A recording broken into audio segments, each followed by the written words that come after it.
Bom dia! Eu sou José de Souza Caetano Júnior, também conhecido como Dom Astronauta Bem Caetano, e hoje eu queria fazer um videozinho falando rapidamente sobre o que pode dar errado. Há muito tempo atrás, os seres humanos se organizaram como sociedades e passaram a ter que lidar com os próprios erros e também com maneiras de corrigi-los em grupo, já que o ser humano é um ser psicossocial, além de biológico. E então surgiram diversas maneiras de lidar com isso. A gente vive numa cidade, por exemplo, que é feita de prédios, que tem ruas, que tem rios, e todas essas coisas tiveram que ter algum planejamento para funcionar. Ah, se você for mais para os lugares afastados dos grandes centros, você vai ver que na natureza, da mesma forma, o homem tem que se adaptar à natureza e conseguir lidar com isso de uma maneira que não cause catástrofes para si mesmo. Também no campo das descobertas, além de lidar com a natureza, o ser humano aprendeu a modificar a natureza.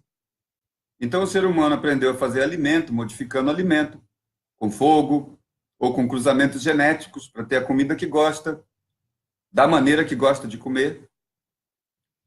E como fazer uma melhor casa, qual casa que é melhor para o frio, qual casa que é melhor para o calor, como fazer um bom jardim, qual planta que combina com qual planta que não vai matar as outras ao redor. E o ser humano, através da história, desenvolveu muitos sistemas para que as coisas deem certo. A determinado ponto, um matemático, se não me engano, desenvolveu a teoria do caos. E ele cunhou essa teoria de lei de Murphy, que diria que tudo que puder dar errado, vai dar errado. Então, quando esse homem formulou essa teoria e nos deu esse conhecimento, ele simplesmente deixou para a gente, olha, vocês podem inventar 1 milhão de sistemas, mas nesse ecossistema que é fechado por uma atmosfera, recebe influência do cosmos e de camadas subterrâneas, a entropia vai levar a que o caos aumente e ele vai surgir na nossa vida de infinitas maneiras. Então, para tudo que nós fazemos, temos que ter uma justa medida de planejamento para que o caos, que é tão natural, não nos engolfe, apagando as nossas impressões a respeito da realidade. Porque, já que reina a entropia e o caos é crescente, as nossas estruturas se complicam. E mesmo aquilo que pensamos que é mais cristalizado se fractaliza, de maneira que nós temos que estar sempre mudando os nossos pontos de vista para poder enxergar o mesmo universo, para que a nossa mente não se atire diretamente ao caos e sem nenhum fio de raciocínio não possamos descrevê-la. Então, as pessoas criaram religiões, as pessoas criaram maneiras de equilibrar os ambientes, como o Feng Shui, por exemplo, como paisagismo, como urbanismo, como arquitetura, como a engenharia. Nós temos água na nossa casa porque os engenheiros desenvolveram sistemas hidráulicos que trazem para nós a água que vem do nosso ecossistema. Ou seja, de todos os conhecimentos que nós temos que aprender também a utilizá-los para que não fiquemos sem eles. O cérebro é um órgão que precisa de exercício. Ele é como um músculo. Se você o exercita com leitura ou raciocinando a respeito de assuntos e temas diversos, ele se torna forte. E aí você pode calcular melhor, com o substrato de conhecimento que você tem, os próximos erros e acertos. E a curiosidade é essa, é que você não tem como calcular só os acertos. Se você não calcular os erros, você vai sempre estar perdendo a maior parte da própria realidade. E você vai estar sempre desprezando as linhas que fazem com que você consiga concluir esse raciocínio. Então, por exemplo, se você partir para o lado do esoterismo, você vai ver que a palavra exotérico quer dizer de fora. Então, quando você estuda o exoterismo, você está estudando aquilo que está além do corpo humano e dentro da realidade. Agora, quando você estuda esoterismo com S, você está estudando os mundos internos, o exo, o dentro. E muitas pessoas vão querer dizer assim, mas a minha religião não tem nada de esoterismo. A questão é que se não tiver um esoterismo, não é uma religião. Se a pessoa não acredita que tem uma consciência, uma alma, uma inteligência, algo não palpável dentro de si, não é uma religião. E se é uma religião, sim. Existe interpretação da realidade, existe sensação a respeito dessa interpretação, e inclusive os elos psicológicos que se criam com essas formas que temos internamente. E, curiosamente, também é um ramo de conhecimento que vai ter muitos tipos de denominação.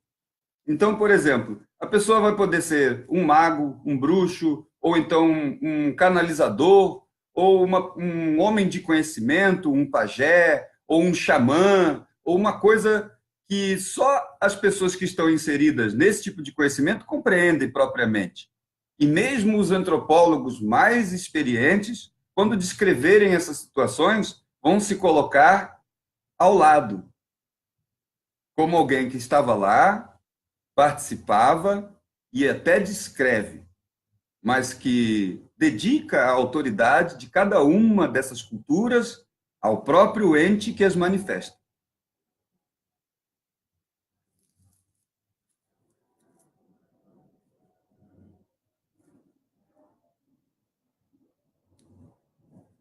Por outro lado, nós temos também as culturas que são escritas, os livros, compêndios de filosofia,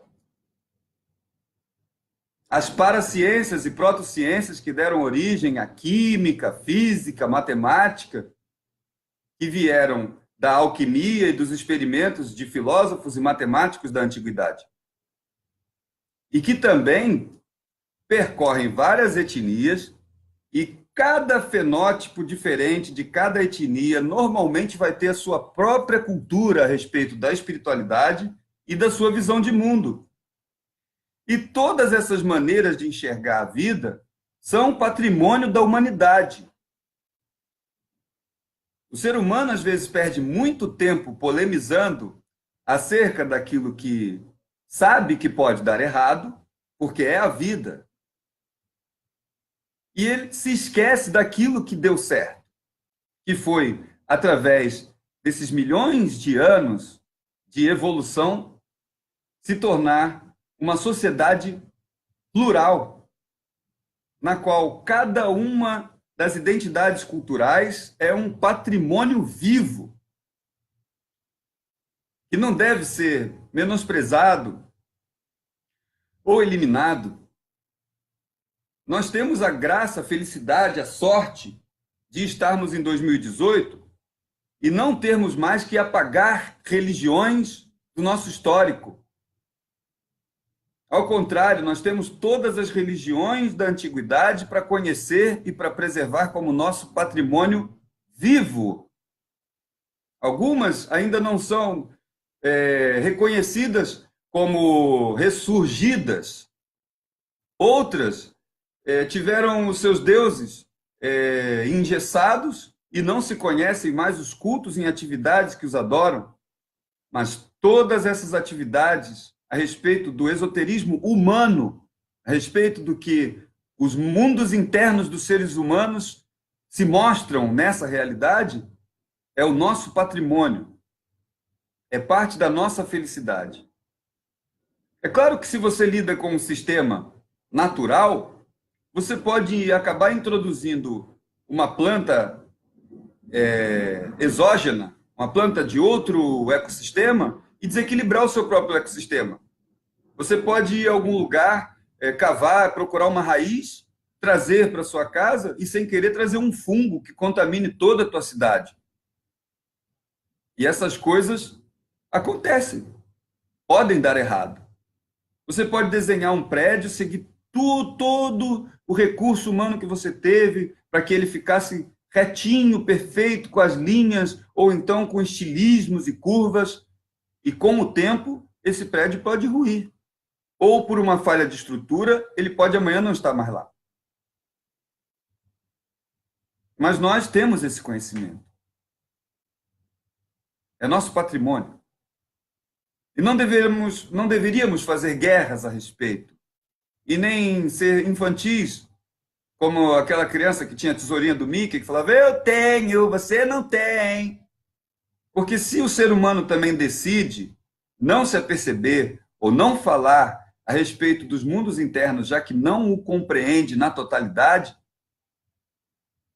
se a pessoa quiser afirmar o que ela consegue perceber e isso não for nada do que pensamos, também essa pessoa participa desse patrimônio humano. A capacidade de duvidar, de ser cético, de analisar friamente as questões. Então, nessa sexta-feira, muitas pessoas vão se encaminhar às suas religiões. Nós esperamos que elas não sofram nenhum tipo de preconceito. Outras pessoas vão se divertir. Nós queremos que elas sintam a alegria de estar vivo. E outras vão continuar se dedicando a estudos e mais estudos e mais estudos. E maneiras de espalhar o mundo feliz e prevenir qualquer coisa que possa dar errado. Mundo feliz para quem quer.